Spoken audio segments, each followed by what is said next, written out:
A woman by the name of Sylvia Acosta is speaking out after she returned to the United States from her trip in Europe. She and her daughter were going through customs, and when they were speaking to an agent in customs, the agent wanted to know why she and her daughter didn't share the same last name.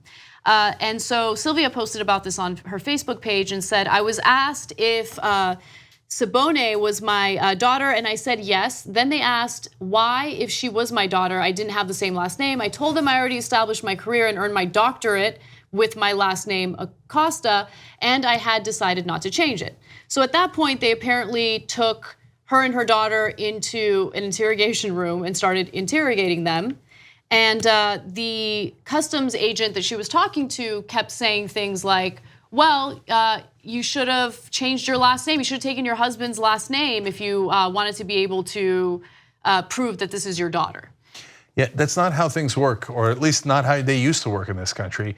Now, Customs and Border Protection says, no, we checked audio and video. He doesn't say exactly that. But here's what they also said, okay? Let's go to graphic 82.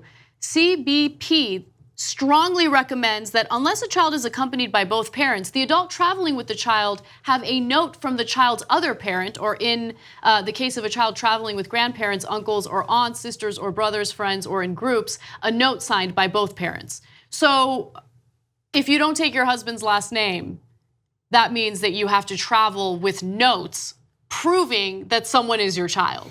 Think about that. That means, and I know that some of the right wing are going to be jubilant when I say this sentence, men are back in charge.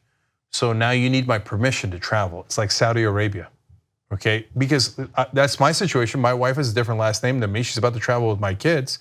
If she doesn't have a note from me, she might not be let back into the country. So I now get to say no. You have to do whatever I tell you because you need a note from me. Now I know some guys out there are like, yes, right? But that's not how it's supposed to be. It's supposed to be equal under the law.